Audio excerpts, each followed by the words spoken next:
Começa agora pela TV Novo Tempo mais um programa Evidências na busca de fatos que comprovem a veracidade histórica da Bíblia Sagrada. Vamos continuar hoje o nosso estudo sobre os sonhos de Nabucodonosor, vendo agora a última parte que representa a vinda do reino de Deus. Qual o significado disso para nós que vivemos hoje no século XXI? Não sai daí porque Evidências está só começando.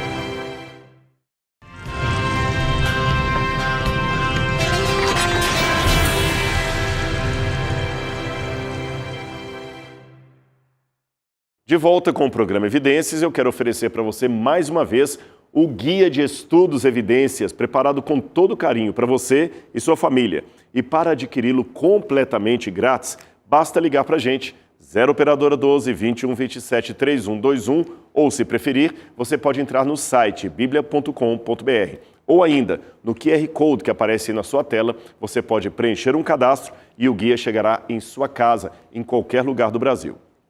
No último programa Evidências, nós estávamos vendo sobre os sonhos de Nabucodonosor. Você se lembra? Nós vimos o significado profético desse sonho, como foi revelado por Deus ao profeta Daniel, que comunicou ao rei. Ali nós vimos também como as diversas partes da estátua, você lembra? Ele havia sonhado com uma estátua feita de vários metais, e como cada parte da estátua representava com precisão um reino futuro desse mundo, desde aquela época até os dias de hoje. Aliás, nós podemos dizer que numa sequência cronológica dos eventos apresentados, nós hoje estaríamos, se eu posso pegar aqui, nos pés da estátua, ou seja, estamos na iminência da volta de Jesus, representada ali por uma pedra que é lançada, bate nos pés da estátua, a esmiuça e essa pedra enche toda a terra. Ok? Agora, vamos ver mais detalhes sobre isso, como essa parte da visão tem relação com os dias em que vivemos, tá bom? A configuração do continente europeu, por exemplo. Quer ver? Vamos dar uma olhada na Bíblia? Quando a Bíblia fala justamente sobre os pés da estátua, Daniel diz o seguinte ao rei Nabucodonosor. Eu vou ler para você. Na época desses reis, o Deus do céu estabelecerá um reino que jamais será destruído e nunca será dominado por nenhum outro povo. Destruirá todos esses reinos e os exterminará, mas este reino durará para sempre. Daniel capítulo 2, verso 44. Viu? Agora, no programa de hoje, então, eu quero falar com você mais sobre a natureza desse reino e o seu iminente aparecimento ou rompimento na história. Mas antes, deixe-me chamar a atenção para algumas coisas em especial. Eu já quero adiantar para você que essa pedra que bate no pé da estátua, ela nada mais, nada menos é do que a segunda vinda de Cristo. E se de fato estamos vivendo nos dias desses reis, isto é, daqueles reis simbolizados pelo pé da estátua, pelos pés da estátua, então eu posso dizer que estamos na iminência de ver o nosso Senhor voltando nas nuvens com poder e grande glória. Na sua primeira vinda a esse mundo, quando nasceu como um bebezinho em Belém da Judeia, e depois cresceu e começou o seu ministério, Jesus anunciou a chegada do reino, mas numa primeira fase, digamos, ainda oculta e de certa forma discreta. Agora, a sua segunda vinda virá de forma universal, majestosa e, segundo a Bíblia, todo o olho o verá. Mas voltando à visão da estátua, esse esquema de apresentação de 4 impérios mundiais, representado no capítulo 2 de Daniel e mais tarde no capítulo 7, que ainda vamos estudar, esse esquema foi amplamente considerado por muitos estudiosos como sendo algo plagiado ou derivado do pensamento grego e do pensamento persa. Ou seja, muitos críticos acreditam que isto seria uma evidência de que o autor bíblico não teve uma visão de Deus, mas apenas plagiou a cultura pagã e que ele viveu num período muito posterior do que deveria ter sido se o livro de Daniel fosse histórico. Aquela velha questão que eu já falei muitas vezes aqui, da acusação de que Daniel seria um produto, um pseudepígrafo do segundo século a.C. ou do terceiro século a.C. Existem, de fato, textos de origem grega ou helenística e também de origem persa, respectivamente datados do início do segundo século ou da época de Zoroastro. Zoroastro foi um vidente da Pérsia. Existem textos realmente dessa época que mostram, assim como Daniel, uma sequência de impérios mundiais. E já que isso existe, o argumento dos críticos da Bíblia, ou dos céticos, é que isto seria uma prova de que o capítulo 2 de Daniel, se não o livro inteiro de Daniel, não poderia ter sido escrito antes dessa época, e mais, que foi apenas um plágio da cultura da época. Contudo, há aqui a questão de se saber se é possível provar que o esquema dos 4 impérios mundiais de Daniel capítulo 2 e por extensão do capítulo 7 seria, na verdade, dependente das alegadas fontes gregas e iranianas, ou se foi o contrário. Para responder a esta acusação, eu quero mostrar para você que há evidências mais antigas do que a Pérsia, mais antigas do que a Grécia, evidências de origem babilônica que desconstroem este argumento de que Daniel plagiou uma cultura ali do terceiro ou segundo século a.C. E a evidência está aqui, eu vou colocar na tela para vocês. Esse livro aqui é um livro de Grayson, Os Textos Literários Históricos da Babilônia. Esses textos é um livro muito técnico que foi escrito, e esse professor Grayson, ele foi professor por muitos anos do Departamento de Estudos do Oriente Médio da Universidade de Toronto, ou seja, é um manual técnico que nós temos aqui. Esse volume que eu mostrei para vocês trata de um grupo de inscrições em tabletes cuneiformes que foram transliterados e traduzidos. Esses tabletes estão hoje no Museu Britânico e pertencem a um tipo de literatura até agora não muito conhecido.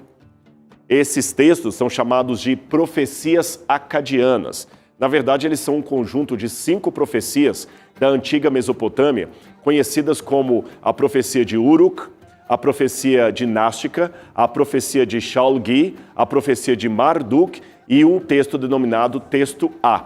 Eu vou mostrar uma delas para vocês. Vamos voltar aqui para a tela.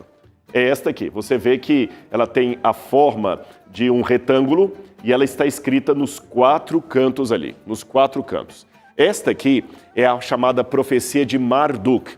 É um documento assírio, na verdade, datado do 8º século a.C., e ele foi encontrado num edifício conhecido como a Casa do Exorcista. Quem deu esse nome foram os arqueólogos, evidentemente. Esse edifício ficava adjacente ao templo na cidade de Ashur. Pois bem, esse texto aqui, ele relata a viagem da estátua do deus babilônico Marduk de sua cidade natal até a terra dos hititas, assírios e elamitas. E o texto ainda profetiza o seu retorno pelas mãos de um forte rei babilônico. Ok, esta obra original foi quase certamente escrita durante o período de Nabucodonosor I, que não deve ser confundido com o Nabucodonosor de Daniel, que seria o Nabucodonosor II, tá bom? Esse Nabucodonosor I reinou entre 1125 a 1104 a.C. E esta pedra, que eu acabei de mostrar para vocês, era uma espécie de marketing, de propaganda da época. Nabucodonosor I derrotou os elamitas e trouxe a estátua de Marduk de volta para a Babilônia. E a obra foi provavelmente encomendada para comemorar e fazer a propaganda dessa vitória. O autor teria construído a narrativa para situar os eventos no passado, a fim de permitir uma visão profética da qual o atual rei viria para restaurar a paz, a ordem na cidade, trazendo de volta para casa a estátua do seu Deus. É por isso que esses textos pertencem a um gênero que, esses sim, podem ser chamados de profecia ex evento. Eu já usei essa expressão antes, ou seja, profecias que foram escritas depois do evento supostamente predito. Embora a importância dessas composições para o entendimento e as origens literárias de Daniel seja limitada, porque de fato pertencem a um outro gênero literário, elas permanecem como obras que eu poderia chamar de relacionadas a Daniel, no sentido que tem alguma afinidade primária na literatura apocalíptica. É como se fossem apocalipses históricos escritos por pessoas que não eram do judaísmo, apocalipses sem uma suposta viagem para outro mundo. Visto que esta é uma subdivisão à qual Daniel pertence, ou seja, a literatura apocalíptica, eu não me surpreendo que haja uma série de paralelos entre esses textos acadianos, como esse que eu mostrei, e o livro de Daniel, especialmente no que diz respeito ao conteúdo da revelação no eixo temporal, isto é, a cronologia dos fatos. Agora, é claro que nenhum cristão conservador aceitará a historicidade ou o lado profético dos textos acadianos, porque eles não são profecia real. O seu motivo era reformular eventos históricos, dando para eles um caráter de profecia do futuro, apenas para dar a credibilidade a uma afirmação como se ela estivesse de fato prevendo o futuro. Ou seja, a Bíblia não era o único livro a trazer uma lista de textos inspirados supostamente por alguma divindade. A tarefa, portanto, que eu tenho hoje é separar o verdadeiro do falso, o joio do trigo. Agora, a vantagem dessa descoberta para a construção do argumento bíblico é que esta nova evidência cuneiforme que eu acabei de apresentar para você, de origem babilônica, permite traçar a ideia de ascensão e queda de dinastias e impérios muito antes da hegemonia dos persas e também dos gregos, de modo que fica sem sentido aquela afirmação dos céticos de que o texto de Daniel não seria tão antigo porque estaria plagiando os persas ou os gregos. Eu mostrei que muito antes disso já havia esse esquema de apresentar impérios mundiais em sucessão.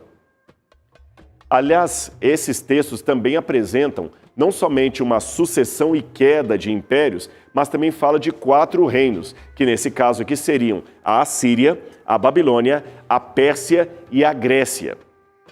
Por estar vivendo num contexto neobabilônico, a Assíria, que já havia sido derrotada, não aparece na lista de Daniel, mas ele começa com a Babilônia. E depois vem Babilônia, então, Pérsia, Grécia e sim, todos na mesma sequência. E depois vem Roma, que não é denominada. Portanto, repito, fica enfraquecida a ideia ou a alegação de que Daniel seria evidentemente um plágio do esquema de 4 impérios, conforme a gente tem na literatura tardia da Pérsia e da Grécia, porque eu estou mostrando que esse estilo profético já existia séculos antes disso. Você percebeu meu contra-argumento? Agora, eu sei que alguém pode levantar uma pergunta. Não seria o caso de ver se Daniel não estaria plagiando esses documentos acadianos que são anteriores a ele? É uma pergunta interessante. A resposta é um claro não. Existe uma série de diferenças entre Daniel capítulo 2 e a profecia dinástica, por exemplo. Eu vou mostrar para você a diferença entre Daniel e esses textos não judaicos que eram até anteriores a ele, e você vai ver que Daniel não pode tê-los plagiado. Eu vou mostrar aqui no telão. Daniel apresenta um esquema de império de 4 mundos, ou 4 impérios mundiais, seguido por um reino eterno. Já essas profecias acadianas, elas simplesmente falam de 4 impérios mundiais e param aí. Então, há uma diferença gritante aqui. Segunda diferença entre Daniel e essas profecias acadianas. Vamos ver aqui no quadro.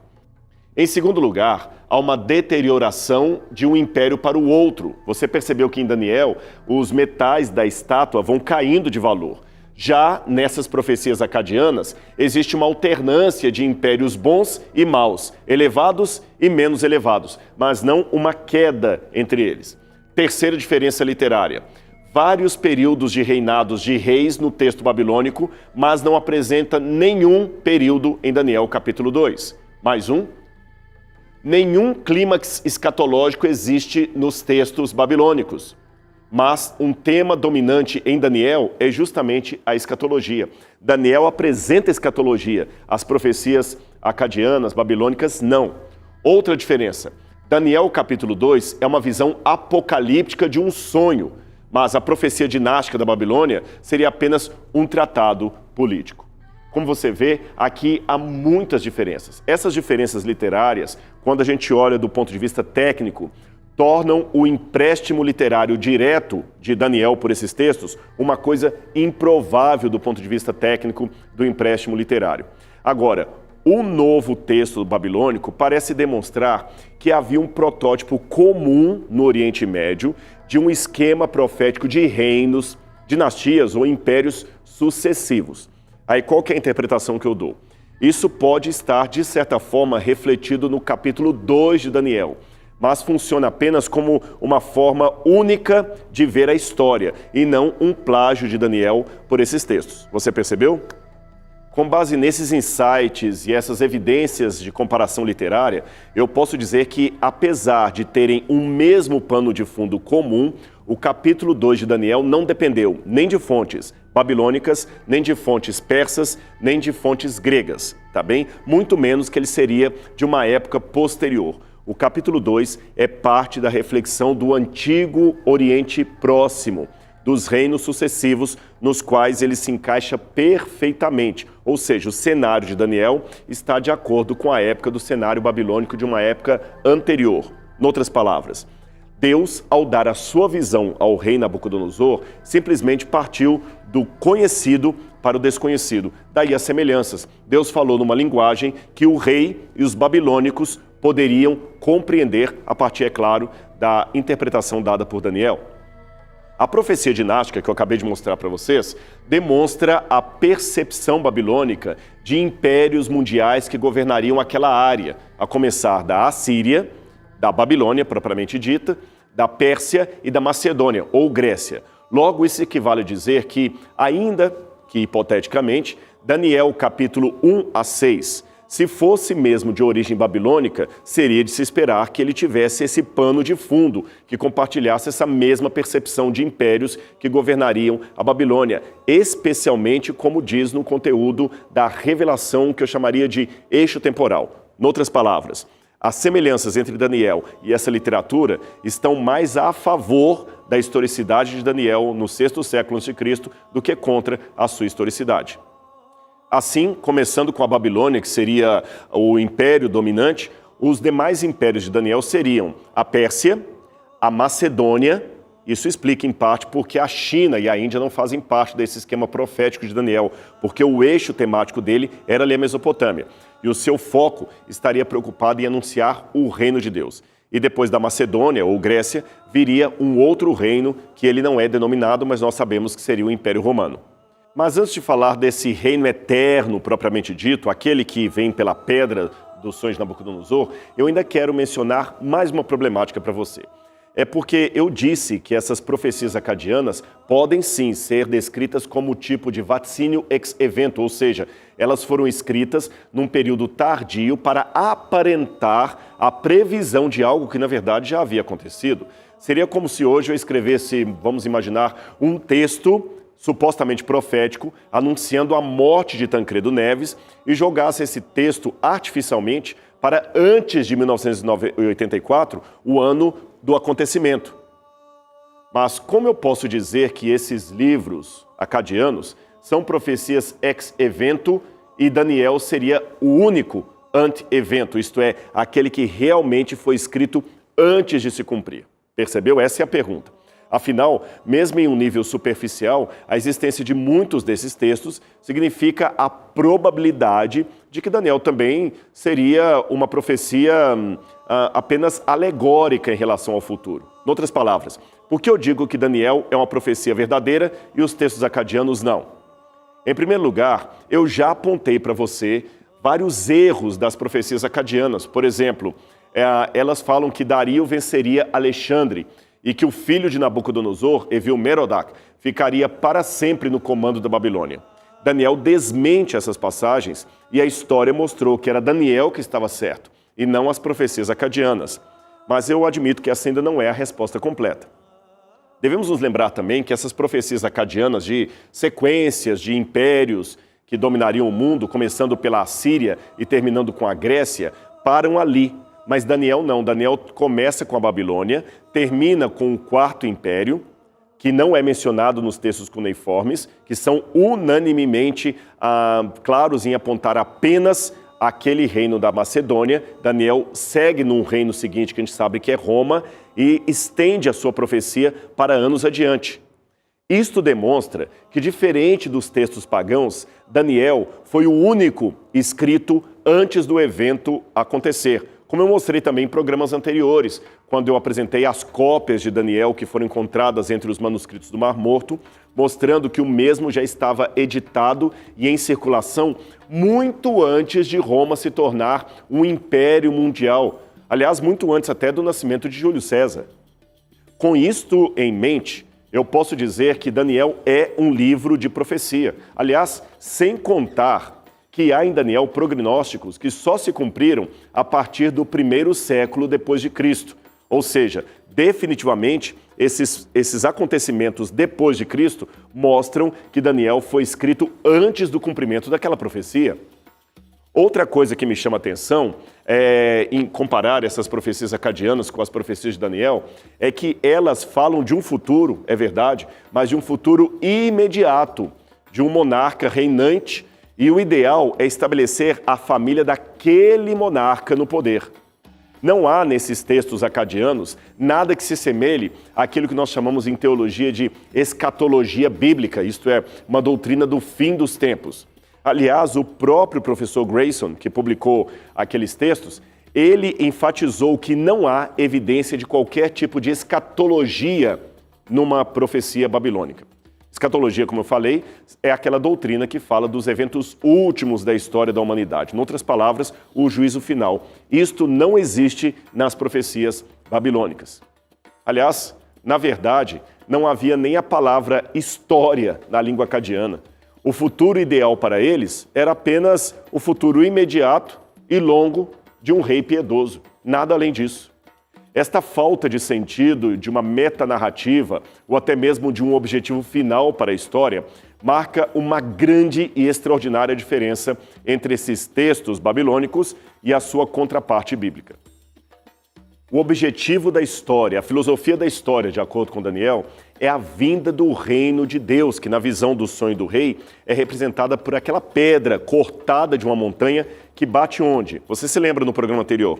Ela bate nos pés da estátua, esmiuça a estátua e depois essa pedra enche toda a terra.